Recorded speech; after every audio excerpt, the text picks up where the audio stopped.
ઉનાળુ મગફળીમાં બમણી કમાણીનું રહસ્ય શું છે? રાજકોટના ગામડાઓમાં કોના આતંકથી ખેડૂતો થરથર કાપ્યા? નવી યોજનાની જાહેરાત, 10 લાખ રૂપિયાની સબસિડી. હવે પૈસાની જેમ અનાજ પણ એટીએમમાંથી નીકળશે. એવોર્ડ જીતનાર ખેડૂત સાથે એવું તો શું થયું કે જીવ દઈ દીધો? કઈ તારીખે ફરી માવઠું? હવામાન વિભાગની મોટી આગાહી. સરકારનો મોટો ફેસલો, સોનાના ભાવમાં હવે મોટી ઉથલપાથલ નહીં થાય. ખેડૂતો માટે લોન્ચ થયું નવું એઆઈ ટૂલ, હવે ફોન પર મળશે સલાહ. અમેરિકા સાથેની ડીલમાં દૂધ ઉત્પાદકોને નુકસાન કે ફાયદો? કપાસ અને જીરુના ભાવમાં ભુક્કા બોલાવતી તેજી. નમસ્કાર મારા વહાલા ખેડૂત મિત્રો, સ્વાગત છે તમારી પોતાની ચેનલ ટોટલ કિસાન ખબરમાં. આજે ખેતી અને તમારા ફાયદાના 10 ધાકડ સમાચાર જોવાના છે. તો અત્યારે જ વિડીયોને લાઇક કરી નીચેનું સબસ્ક્રાઇબ બટન દબાવી દેજો, જેથી કોઈ માહિતી ચૂકી ન જવાય. ચાલો શરૂ કરીએ. સૌથી પહેલા વાત કરીએ એક એવા સમાચારની જેનાથી રાજકોટ પંથકના ખેડૂતોના શ્વાસ અદ્ધર થઈ ગયા છે. ખેડૂત મિત્રો, રાત્રે પાણી વાળવા જતા હો તો હવે ચેતજો. રાજકોટ જિલ્લાના ગ્રામ્ય વિસ્તારમાં અને ખાસ કરીને મનહરપુર ગામમાં દીપડાએ હાહાકાર મચાવ્યો છે.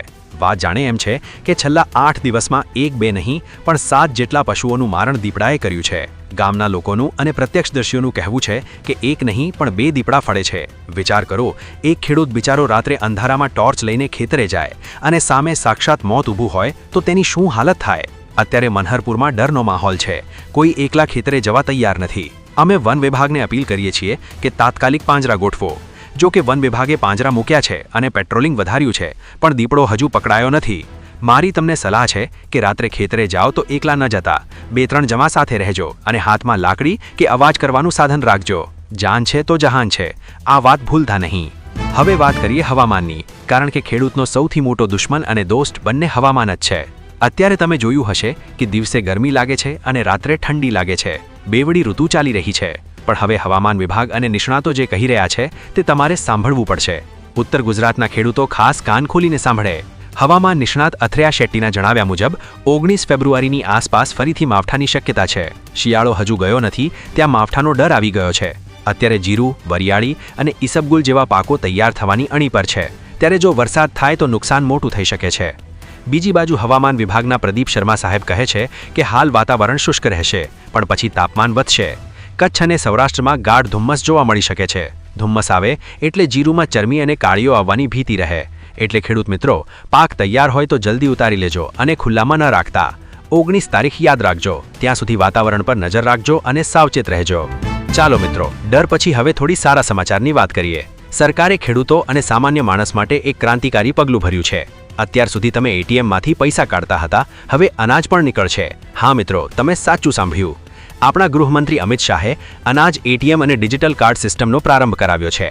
હવે તમારે રાશનની દુકાને કલાકો સુધી લાઇનમાં ઊભા રહેવાની જરૂર નથી. અને સૌથી મોટી વાત, ઘણીવાર દુકાનદારો ઓછું તોલે છે અથવા અનાજ સગે વગે કરી દે છે. એ બધું હવે બંધ થઈ જશે. 15 ફેબ્રુઆરીથી આ વ્યવસ્થામાં મોટો બદલાવ આવ્યો છે. આ મશીનમાંથી માત્ર 35 સેકન્ડમાં 25 કિલો અનાજ નીકળશે. કલોલમાં આનો પાયલટ પ્રોજેક્ટ મુકાયો છે. આ મશીન 24 કલાક ચાલુ રહેશે, એટલે કે તમે રાત્રે પણ જઈને અનાજ લઈ શકશો. લાભાર્થીને તેના હક મુજબનું પૂરેપૂરું વજન મળશે. આનાથી ભ્રષ્ટાચાર ઘટશે અને ગરીબના હકનું અનાજ એને મળશે. આ યોજના તમને કેવી લાગી? કોમેન્ટમાં જરૂર કહેજો. નાના રોકાણકારો માટે પણ એક મોટા સમાચાર છે.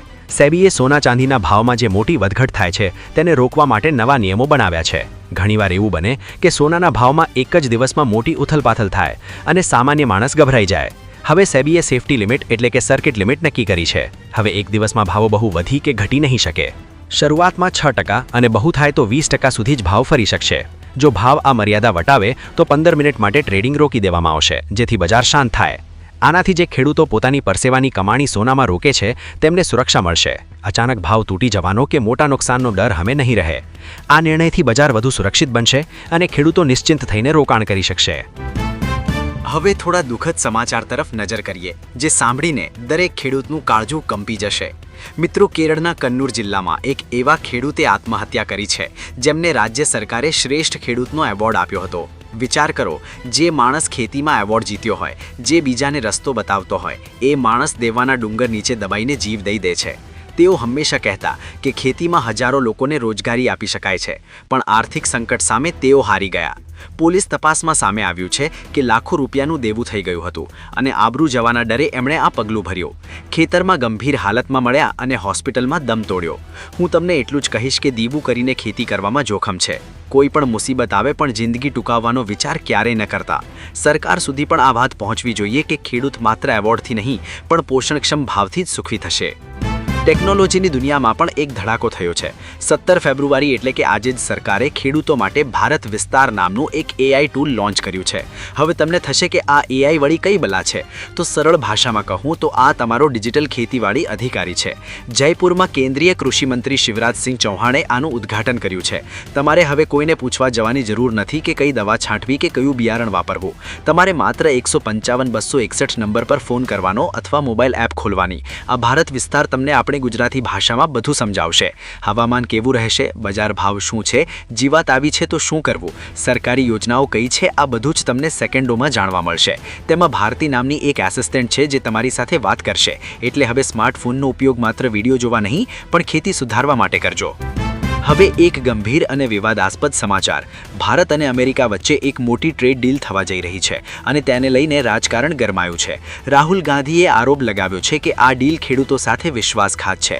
એમનું કહેવું છે કે જો અમેરિકાનું સસ્તું દૂધ, સોયાબીન અને મકાઈ ભારતમાં આવશે તો આપણા ખેડૂતો પાયમાલ થઈ જશે. ખાસ કરીને અમૂલ અને બીજી ડેરી સાથે જોડાયેલા પશુપાલકોને મોટો ફટકો પડી શકે છે. સામે પક્ષે અમિત શાહે કહ્યું છે કે આ બધું જુઠ્ઠાણું છે. સરકાર ખેડૂતોનું અહિત ક્યારેય નહીં થવા દે. ઉલટાનું એક વાત એવી પણ છે કે આ ડીલથી દક્ષિણ ગુજરાતના ખેડૂતોને ફાયદો થશે. કારણ કે આપણા આંબા, ચીકુ અને કેળા અમેરિકામાં વેરા વગર જ જશે. એટલે નિકાસ વધશે. હવે આમાં કોણ સાચું અને કોણ ખોટું એ તો સમય જ કહેશે. પણ આપણે જાગૃત રહેવાની જરૂર છે. જો વિદેશી માલ સસ્તો આવશે તો આપણા ભાવ તૂટશે એ વાત નક્કી છે. છેલ્લે બજાર ભાવ પર એક નજર નાખી લઈએ. અત્યારે માર્કેટ યાર્ડમાં તેજીનો તોખાર જોવા મળી રહ્યો છે. 16 ફેબ્રુઆરીના ભાવ જોઈએ તો કપાસના ભાવમાં મજબૂતી છે. રાજકોટ અને માણાવદરમાં ભાવ 1290 થી લઈને 1670 સુધી બોલાયા છે. સારી ક્વોલિટીના કપાસનો ભાવ 1600 ઉપર છે, જે ખેડૂતો માટે રાહતના સમાચાર છે. મગફળીમાં તો ભુક્કા બોલાવી દીધા છે. ગોંડલ અને રાજકોટમાં 1700 રૂપિયા સુધીના ભાવ છે. સરેરાશ 1100 થી 1600 ની વચ્ચે વેપાર થાય છે. જીરુમાં પણ તેજીનો કરંટ છે. ઊંઝામાં 5000 રૂપિયા સુધીનો ભાવ પહોંચી ગયો છે. રાજકોટ અને ગોંડલમાં પણ 4500 ઉપરના ભાવ છે. અત્યારે લગ્નસરાની સિઝન છે અને નિકાસ માંગ પણ સારી છે. એટલે ભાવ ટકેલા રહેશે તેવું વેપારીઓ માને છે. જો તમારી પાસે માલ પડ્યો હોય તો બજાર પર નજર રાખીને વેચવાનો નિર્ણય લેજો. હવે સરકારની એક એવી યોજના જે તમને લાખો રૂપિયા કમાવી આપી શકે છે. શું તમે માત્ર ખેતી કરીને થાકી ગયા છો? શું તમારે વેપારી બનવું છે? તો સાંભળો, ગુજરાત સરકાર તમને તમારી પોતાની ઓઇલ મિલ નાખવા માટે 10 લાખ રૂપિયા સુધીની સહાય આપી રહી છે. આ યોજનાનું નામ છે ઓઇલ મિલ સહાય યોજના 2026. જો તમે ખેડૂત હોવ કે સખી મંડળ ચલાવતા હોવ તો તમે આના માટે અરજી કરી શકો છો. મગફળી, તલ, કપાસિયા કે સોયાબીનનું તેલ કાઢવાનો નાનો પ્લાન્ટ નાખવો હોય તો જે ખર્ચ થાય તેના 35% અથવા વધુમાં વધુ 9,90,000 રૂપિયા સરકાર આપશે. મિત્રો, આ બહુ મોટી તક છે. કાચી મગફળી વેચવા કરતાં તેનું તેલ કાઢીને શુદ્ધ તેલ વેચો તો ભાવ ડબલ મળે. આના માટે તમારે આઈ ખેડૂત પોર્ટલ પર અરજી કરવાની છે. લ્યો બોલો, સરકાર સામેથી પૈસા આપે છે. હવે તો જાગો અને વેપારી બનો. અને છેલ્લે વાત કરીએ કમાણીની. જે ખેડૂતો પાસે પાણીની સગવડ છે, ખાસ કરીને સૌરાષ્ટ્રમાં, એમણે ઉનાળુ મગફળીનું વાવેતર કરવું જોઈએ.